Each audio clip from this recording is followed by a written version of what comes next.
The broadcast is now starting. All attendees are in listen-only mode. All right, folks. Send me a message and tell me if you can see my screen. My name is Katrina Kibben. I'm the Director of Marketing for Recruiting Daily. What you should be seeing on your screen right now is Derek, really big. So for anyone who has not joined no, that should be working. Show.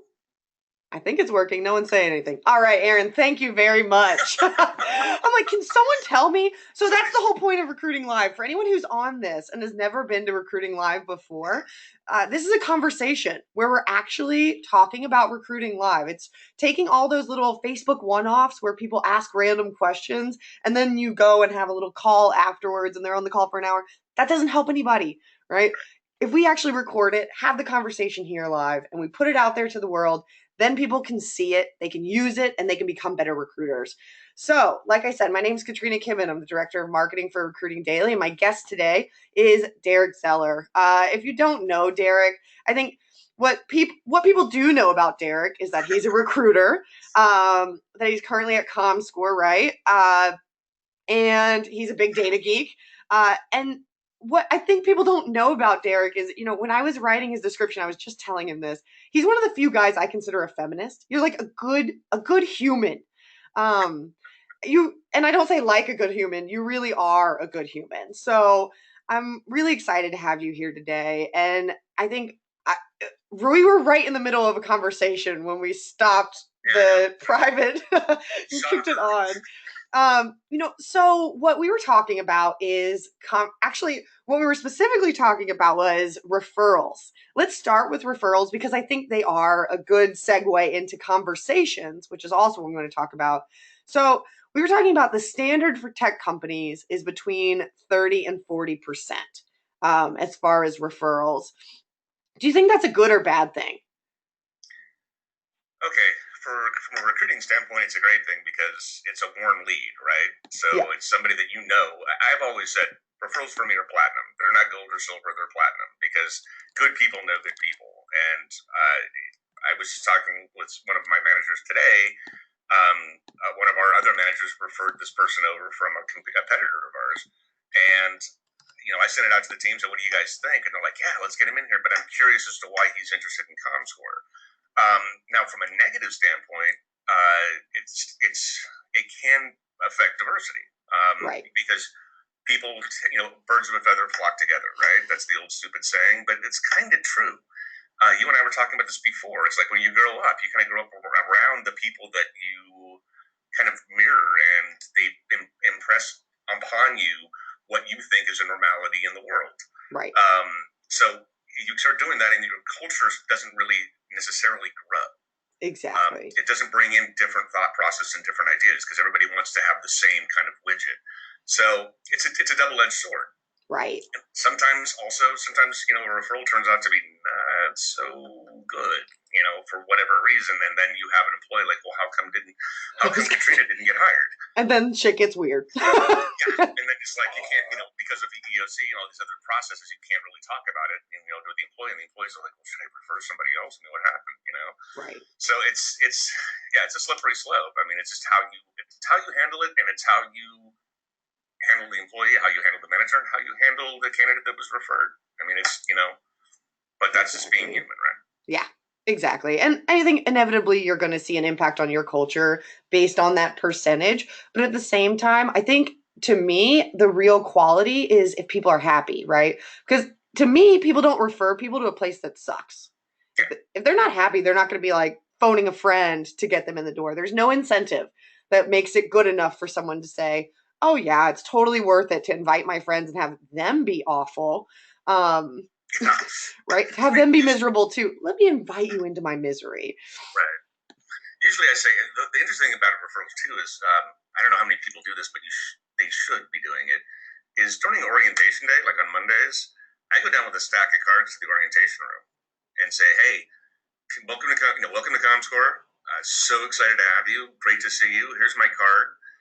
Here's a website, and on the back of the card, I actually put on the website because we actually have a referral website. So I said, if you have anybody to refer, go ahead and refer them through the site so that you get credit Yeah. for the hire, which means you're going to get some cash, and but also CC me the resume. Send me the resume as well. Let me know that it's in there. Once it's in there, and then in our system, shoot me an email with the resume too, and let them know that person know that I'm going to call. Exactly. And I do usually. I take it about. I usually set aside about an hour, usually on Tuesdays or Wednesdays, for referrals. I tell them, like, they're platinum for me. Yes. Because you just came from whatever, ABC company, and, you're super excited to be here. I've got more roles. Who do you want to sit next to? Right. And Mary just chimed in. She's like, no way I'm referring someone to a bad culture. And you just caught them when they're in the right mindset, right? When they're happy to be there. To start their first day of work. I mean, they're so excited. It's crazy. They're just like, I'm here. I'm in. I want to go. It's like me when I first started here. I came in on a weird day. I came in on a Thursday just to do knowledge transfer with the recruiter that was leaving. And like I said, I was telling you, I think I was here until almost 6 o'clock that night, and Jake had to come in. My manager had to come in and say, he goes, "Go home."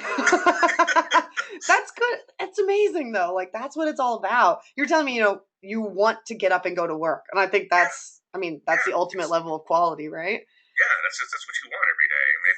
We already have enough in recruiting. We're already in enough of a grind as it is. Right. So anything that's going to make you feel better or be happier, that's within legal standards, of course. It makes the life environment, work environment so much better. So. Exactly. And I think the other thing, and one of the reasons, again, why I'm so happy you're here is because I think you flipped part of the grind to be something that makes you really happy. And conversations are something that make you really happy, because you actually said this to me, it's gotten really easy to find people. Levy says, going on LinkedIn, it's like shopping on Black Friday at Walmart, right? There's plenty of people to find. Having the conversation is the hard part. So, and I think what you do really well is make it about them. And you don't start with the standard, right? You don't start with salary. You don't start with the check boxes. You start by asking them questions about themselves. So what are some of your favorite questions to ask people? My opening line, first and foremost, is, how are you today? How's it going? Good question. I'm going to tell you, this is a hashtag true story. I had a candidate once. He was in a level 3 help desk guy. He was wanting to become a systems administrator. And my opening line was, how you doing? He goes, I'm buried. He goes, I've been working like 10 hours. I'm like, oh my God. I go, you don't have any extra help? He's like, nah, 2 people are out, blah, blah, blah. So we went on to the next question. I'm like, so I got your resume here. It looks fantastic. Tell me a little bit about yourself. What are you looking for? And what is your interest in ComScore?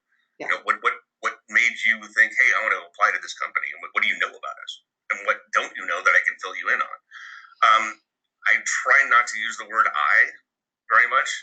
I usually use we, because it's ComScore is a we group or a company. Yeah. It's not just, I'm not making the hiring decisions, but it's interesting, right?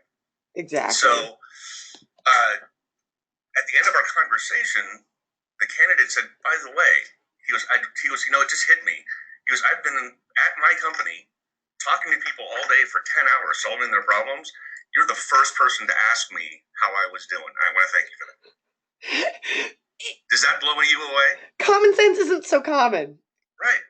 Constant reminder. I think that sometimes we do almost like a Lenny, right? With the we get the rabbit, and we're so excited to have the rabbit. We don't even take the time. Is this your special guest? The horse. I love it. Everybody can talk to both the horse and the driver if you'd like to. He's sort of like left horse, like left shark. This is left horse. Left horse, exactly. I love it. Oh man. I think we have a tendency to we want to, one of the things, especially I think in agency recruiting, is like you need to control the candidate. You can't control anything. You can't control anybody. That's just BS. Well, and they start to make the value proposition about the value for them. David was just chiming in. Nicola like Ricola. We discussed this on my first week of calls. He said, make the convo centered on them and their wants, not you and filling your needs. And it's so often we start with, I have a position I'd really like to fill at my company. And there's nothing about you. There's no interest level. Like, I know for a fact I mean, by far, and I still remember it to this day, the best recruiting email I ever got. It started, I was just reading your post and I'm really impressed with you. And immediately I'm like, all right, yeah. And that's my ego, but that's what it's all about, right? It's ego and taking care of people. And you can take care of people by asking questions. Yeah, I think one of the things we do too is we become robotic because it is a daily grind. Because you are asking technically the same questions you're talking to them Right. about. Like for me, for example, I'm talking about data sets and I'm talking about R programming and SAS programming and what's your level of SQL, how many triggers and stored procedures have you written, and so on and so forth. But I wait for that. I mean, I spend a good 10 minutes getting the person to feel okay. Um, Case in fact, I believe in making a phone call first if you have a phone number, and then emailing. Yeah. So they know the email's coming, so they go to look for the email. Yes. But in my messages, I'm Derek, right? I just like, hey, I saw your resume and it looked fantastic, and I really want to chat with you. My name's Derek Zeller with ComScore. This is my number. And give me a call, man. Let's chat. Let's see if we've got something here. And I had a gentleman call me once. I actually had a woman do this too. They both called me and said, "Do I know you?" Because the way your message left didn't sound like a recruiter. It sounded like somebody I actually knew, and they called me because of it. Yeah. They were just like, I didn't know if I knew you from somewhere or something. I love that. He goes, it was just kind of weird that it was like from a company, but it was a different number I never heard of, blah, blah, blah. So it's just like, they called me back like in 20 minutes. Yeah. Which is wild, right? I think that's part of your personality too, is just you bring a certain level of intimacy to a conversation where people know that you're focused on them. There's not kind of this distraction. I'm lucky enough to know you, outside of this whole like interview scope, but I know that you take the time to share yourself too. And I think that balances it out. Alan just chimed in. Thank you, by the way. Candidates are blown away when you ask about them. Mm-hmm. Why do you think that they're so blown away? Because this is not commonplace in our business, and I don't know why. That's probably why we have jobs, right? So we can sit here and tell people. I can talk myself blue in the face. I've spoken at conferences. I write about this all the time on that little site called Recruiting Daily. I tell about my experience after 18 years. I actually had somebody 2 nights ago. I was sitting and I was actually writing. And a gentleman sat down next to me, and we started chatting, and he asked, I said, so what do you do? And he told me, and I think he was in sales of some sort, and it was actually kind of cool. He sold airtime for planes or something, for private planes. It was a really wild job. Yeah. And he asked me what I did. I said, well, I'm a technical recruiter. I said, I work for ComScore. I just started this week. And he goes, really? I go, yeah. I said, I've been doing it 18 years, man. It's been a fun ride. And he gave me this look like, 18 years as a recruiter? I don't think I've ever met anybody that's been a recruiter for more than like maybe a year or two. He's like, that's a hell of a ride for you. I'm like, yeah, man. I said, I'm passionate about my job. I love it. Yeah. And that's why I am doing this with you and making myself more vulnerable with my posts on Daily and Intrepid now. And I give them a little plug too. We're doing this hashtag series called #Life, which is also going to be not so much about recruiting, but just the way of the world a little bit, or the way I've seen it over these years. Being in the age that I'm in, it's weird. I feel like I'm in like 3 different culture sets, right? I mean, was born in the 60s, lived through the 70s, the 80s, which was weird. Then got into the 90s, that got even weirder. And now we've got Trump running for president. I can't get any stranger than this. I can't talk about it. I said I would swear on the show, but I can't. It literally takes me back to the 80s when in the movie Back to the Future, he said Ronald Reagan was president. He goes, the actor? I honestly think I'm going to wake up tomorrow and Ashton Kutcher is going to be in my bedroom saying, you're punked. Anyway, that was on my political thing. Rob will probably yell at me for that. I knew you were going to do that. I knew it. I was like, we can't make it out of there with that. But see, the thing is, I know so many recruiters. You have personalities. Why do you check out when you get to the office, man? Right? I don't understand that. I mean, be you. Just be you. Be exactly. Real. Be alive, man. Just make it fun. And I'm telling you right now, when you start doing this, people will start being real with you as well. Your closes become so easy. Yes. Right? It's so easy because you only think about money, and you and I have talked about this. It's not always about money. Right It's now, not. I'm having 2 offers going out on Monday, and one guy specifically told me this is what the number was. No problem. I got no problem with that number. Easy. Here's what his real concern is. He's got a family of 5. Yep. He's paying $500 a month. That's $6,000 a year, kids. 5 times 500 times 12. $6,000 a year for health insurance, and he's got 3 small kids and a wife that lives at home and takes care of the kids in the house and so on and so forth. And my eyes just lit up because I'm like, really? I go, wait till I tell you what our insurance exactly. is. And this is the Cadillac of Cadillac insurances, right? And Done. ours is about $360. Yep. So I did the math with him. I said, so not only are you getting a bump in raise, you're even getting more because I'm saving you $140, right? So what was that? $2,000. Yeah. You're cutting $2,000 off your insurance. Right. And you're getting Cadillac insurance. The kids get taken care of. Exactly. Easy peasy. And that feels good. It feels good for people. Because you know what? He actually said at his final interview, we did a Skype interview in San Francisco, and I was here until like 6:30 with him, and we were walking out, and he turned to me and he shook my hand and said, thank you for sending me the insurance information and doing the math for me. He goes, it's not that I couldn't do it, but it was really nice to be able to just to pop it open and show my wife. Exactly. And he's like, that helps me make a decision a lot faster. Right. So but it's only because we listened. Right. So Levy just chimed in and he said, why do you think we aren't training recruiters to be human in the first place? And Steve, that's a ridiculously good question. I was just thinking that. It's such a good question. I think one of the main focuses is that we aren't training recruiters. A big shout out to Glenn Cathy at K-Force, Senior VP now over there. I saw him a couple of weeks ago when I was down in Tampa, and we had lunch and we were talking about that. Yeah. And, he trains the sourcers and he has this. He's so good now that like Google and Facebook come in and raid the K-Force teams because their sourcers are so good. But we talked about the interaction piece, and Glenn's like, Glenn is somewhat of an introvert. But when he says, the best thing about an introvert is when you're on the phone with somebody, you can't really see them, so you don't have that fear. Yeah. When you go to these big like tech systems, and I'm not going to call out companies, I won't do that. But when you go to these larger third-party companies, right, not the smaller ones, the boutique ones, but the larger ones, it becomes sort of like a machinic thought process, right? Right. Efficiency over human is what Levy exactly. said. Yep. It's all about the numbers. You need to make 100 calls to get 10 resumes, to get 5 submissions, to get 1 hired. And they break it down into this math.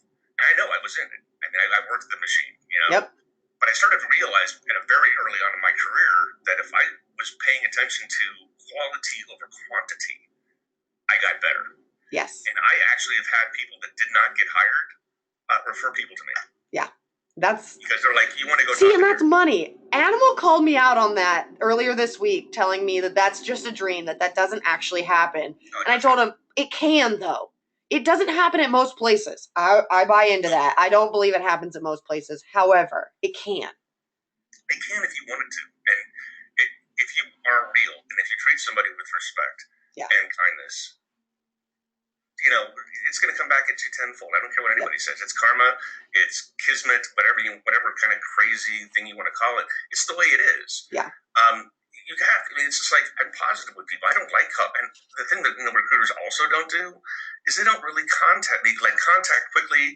You have that one quick contact information, but you don't understand as a recruiter, you are now the face of the company. Yep. That individual.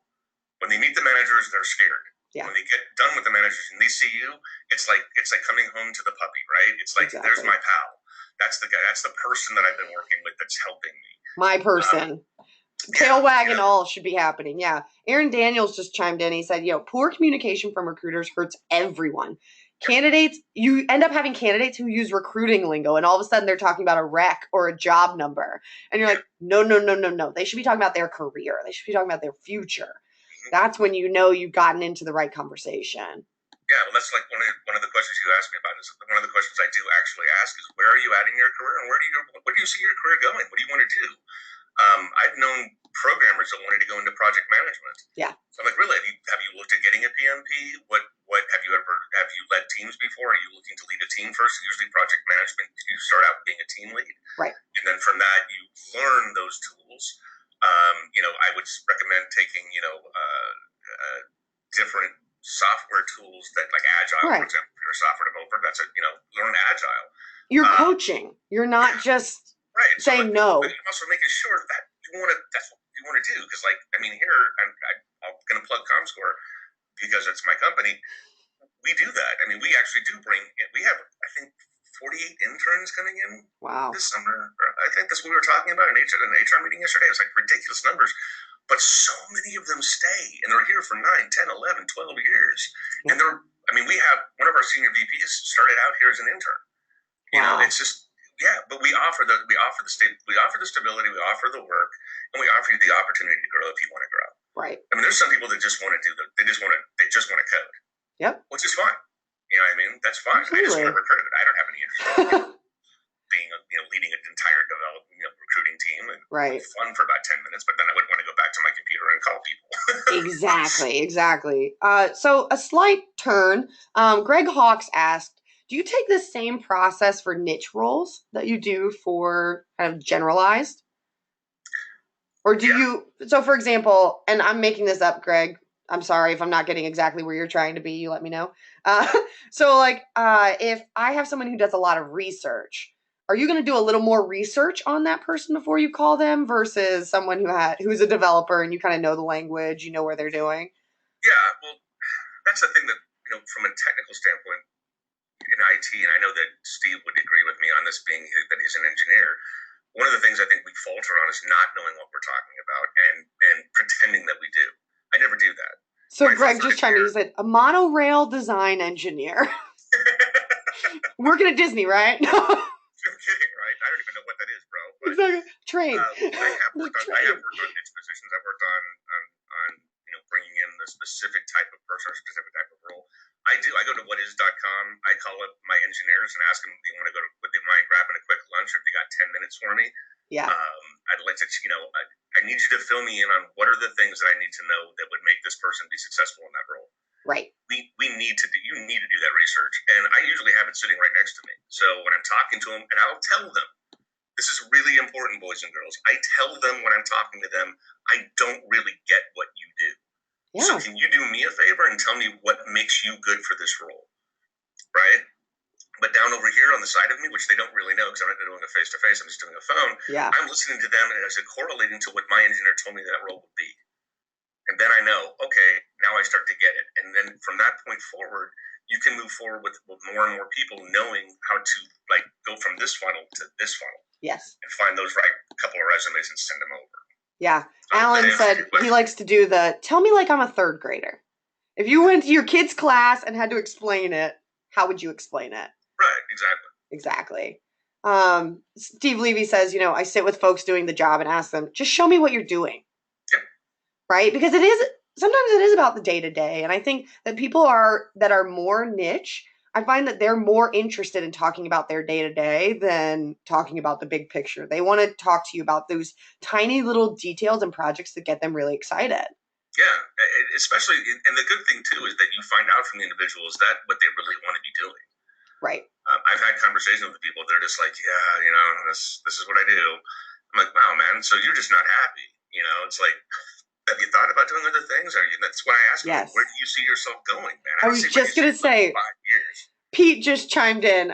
We need to be asking, what do you want to do next? Yeah. Pete's one of the best at it. I mean, he really does. He's like, tell me about yourself. Tell me about what you see, what you want to do, where you want to be. I never give him a time frame. I don't know where I'm going to be in 5 years. I might be in Acapulco. I might be dead. Who knows? Right. But where do you see yourself? Where do you want to grow into? That's the gist. That's a real important, because eventually people are always like, well, why should I care?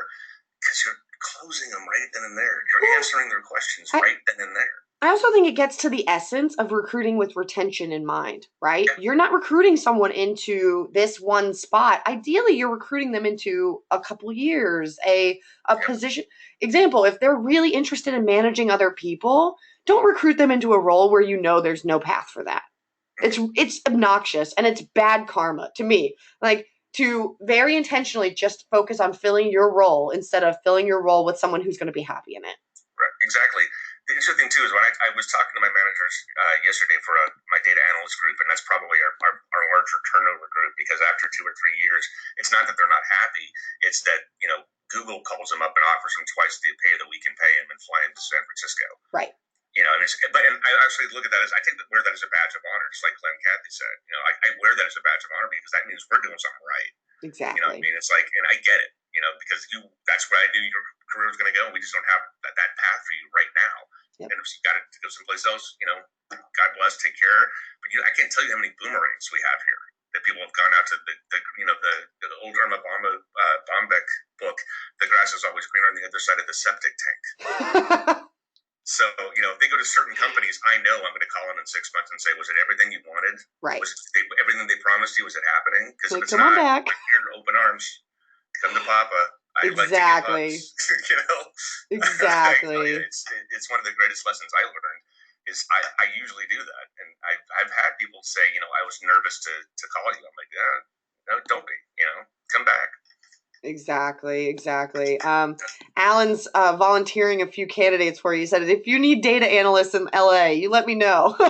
I'll send some your way. Alan, San Francisco. All right. We will relocate. Yeah. So just to catch up on a few of the comments we had coming in, since we have about 5 minutes left, this always goes so fast. I'm going to have to make it longer. So Levy said, if you truly care about your craft, you're really recruiting someone who will likely be your friend. Yep. And I think that's Zeller logic at this best, right? You're making friends, not recruiting lists. Yeah, the thing that actually warms my heart, I've been here 7 days now, so this is my end of my first week on a Friday. I almost don't want it to end. But the cool thing is, and I haven't recruited anybody actually into the company yet. I'm making my offers next week, right? Yeah. And I already know 2 of them are closed. But I've already gotten people, I know, right? Exactly. The champ. Just heading home to grab a drink tonight to win. No, but it was nice because a person that we're having an interview on Monday, she's a senior candidate for a manager role, was referred by somebody here in the company. And it was cool as I'm walking through the cube farms that we have, and everybody's heads down doing their data stuff. Right. It's nice to see people look up and smile and say, "Hey, Derek, how's it going?" And it's like, they know that I'm open to them coming and talking to me. Right. My managers are like that. They're just like, one of my managers yesterday, I just went in and go, "Hey man, how's it going?" And I called him by his last name. And he looked at me like kind of funny. I'm like, "Oh no, maybe that was the wrong thing." He goes, "You just called me that?" I'm like, "Yeah." And he goes, "I love it." He goes, "I love it because his name's Michael, and he hates being called Mike." Yeah. So he just tells people to just call him by his last name. He never told me that, but because we go by last name, first name in the emails, I just say, "Hey man, what's happening?" And he's just like, just ear to ear. And he's exactly. Just like, "This is fun." He's just like, this is going to be good. So we're like. We just got another recruiting hack in from Levy. I love this question, okay? So when you go around to their desks, can you show me where you go online when you have questions? That's a great recruiting and a sourcing hack, right? That is a great hack. I love that. That is interesting. Yeah. Another thing real quick for everybody to do, the thing to do is let them in a little bit onto you. Let them go to your LinkedIn profile. Your LinkedIn profile immediately should be set up not as a resume, but as a landing pad for someone who is looking to come into ComScore. I've been here, like I said, 7 days. I've gotten 9 emails from people looking to data analyst jobs that have IM'd me. Send me emails. So absolutely. It's like, and I set it up. This is what I'm looking for, and I'm open to conversations with you. And that's real important. So I want to wrap up, actually going back to a question I got at the very beginning from Mary Sweeney. And she asked me, how hard would you say it is to find an environment like that? And I'm going back to our pre-call when you told me, recruit me. Is that your test for culture, or kind of the recruiting culture, is having them recruit you and seeing how, their style? Yeah, somebody, I can't remember who it was on one of the Facebook groups, said, I'm interviewing a recruiter. What questions should I ask? There's some really good questions. And I just said, recruit me. Yep. If you're a recruiter, I want you to recruit me. And that's it. I want you to see how you would recruit a recruiter. Exactly. What questions are you going to ask? Are you going to go immediately into script mode? Or are you going to ask me something original, something interesting? I'm still learning. I've been doing this 18 years, and I'm learning stuff from Pete and Jake even while I'm here. I'm like, oh, wow, that's a really killer angle of how you would say something like that, So, recruit me. Because that's when they have to put their cards on the table, right? They have to show you how this team's going to work and if it's functional. Yeah. And the thing is, the culture fit. And like I said, I'm not going to call out companies, but I did go to a company, a very large company. A lot of people are probably members of it in Seattle. And I got to tell you, I wandered around, and halfway through the interview, I just bombed the interview. I didn't want to work there. I was super excited when I got there. But everybody was miserable. Nobody was smiling, and they had all of these stupid little policies, like you can bring your pet or whatever, and so on and so forth. But nobody was smiling. Exactly. Nobody was happy. I watched people like literally eating out of like a paper box as they're running from one desk to another. Forget on a it. headset trying to talk. I'm like, whoa, this is like, okay, that's not me. That's not, I'm all for working smarter, not harder. Yes. But you want to put your head down and get the job done. But let's, come on, let's have some fun doing it, right? Absolutely. Well, the people are what it's all about. I think as a recruiter, if you're not making relationships, you're kind of wasting your time. Like, it's not just outbound. It's inbound, too. It's how the recruiters work with everybody in the company. Yeah, absolutely. Absolutely. Well, no shit. Time is gone. It is 1:30 Eastern, and we're wrapping up. And we have a few requests to extend the format, so I might just have to do that and bring you back for a full hour. So thank you so much for being on. We do have this recorded, and we're going to have it on recruitingtools.com. It'll be at the same URL you registered at, so you already have the link. And next week, I'm actually pivoting a little bit. So I'm bringing in a hiring manager for recruiters to ask how they want a hiring manager to work for them, how they want that person to work with them. So we'll have a full 30 minutes with them at least. If I can get her for a full hour, I will. She's the CMO at Lever. Her name is Leela Srinivasan. I know Leela. She's smart. Awesome. She's worked at LinkedIn. She's worked at Lever, a few other big names in the Bay Area. And I'll make sure she brings all of that knowledge and all of her cool tips to our conversation exactly 1 week from today. That's a good poll. That's a really awesome.